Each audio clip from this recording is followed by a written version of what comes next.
नमस्कार. आज आपण मानवी मान आणि मानेचा कणा म्हणजे सर्व्हिकल स्पाइन बद्दल माहिती घेणार आहोत. मानवी मान आपल्या शरीराचा एक अत्यंत महत्त्वाचा भाग आहे. ती आपल्या डोक्याला आधार देते आणि आपल्याला वेगवेगळ्या दिशांना वळण्यास मदत करते. मानेच्या कण्याला सर्व्हिकल स्पाइन असे म्हणतात. हा पाठीच्या कण्याचा वरचा भाग आहे जो आपल्या मानेमध्ये असतो. मानेचा कणा म्हणजे पाठीच्या कण्याचा वरचा भाग जो मानेमध्ये स्थित असतो.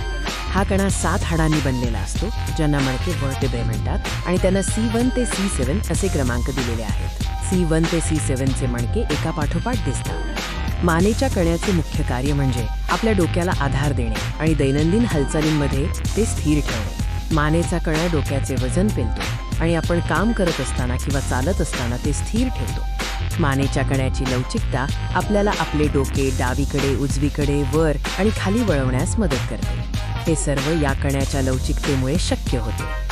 मानवी मानेचा कणा मज्जातंतूंचे स्पायनल कॉर्ड संरक्षण करतो जे मेंदू आणि उर्वरित शरीरामध्ये संदेश वाहून नेतात. मज्जातंतू मानेच्या कण्यातून जातात आणि मेंदू आणि शरीरातील अवयवांमध्ये महत्त्वाचे संदेश पोहोचवतात. मानेचे मणके सर्व्हिकल व्हर्टेब्रे या मज्जातंतूंना कोणत्याही प्रकारच्या दुखापतीपासून सुरक्षित ठेवतात. मणक्यांच्या मध्ये इंटरव्हर्टेब्रल डिस्क्स नावाच्या मऊ डिस्क असतात. या डिस्क शॉक शोषून घेणाऱ्या शॉक ॲब्झॉर्बर्स प्रमाणे काम करतात.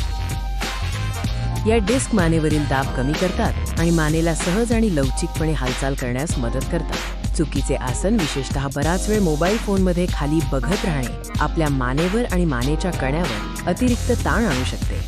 या चुकीच्या आसनामुळे मानेचे दुखणे आणि मानेच्या कण्यावर ताण येऊ शकतो. योग्य आसन राखणे, नियमित व्यायाम करणे आणि मानेची काळजी घेतल्यास आपला मानेचा कणा निरोगी राहू शकतो. चला आपण या महत्त्वाच्या माहितीचा समारोप करूया. मान आणि मानेचा कणा डोक्याला आधार देण्यासाठी, हालचाल करण्याची परवानगी देण्यासाठी आणि मज्जातंतूंचे संरक्षण करण्यासाठी अत्यंत आवश्यक आहेत. हा शैक्षणिक व्हिडिओ पाहिल्याबद्दल धन्यवाद. लाईक करा, शेअर करा आणि सबस्क्राईब करायला विसरू नका.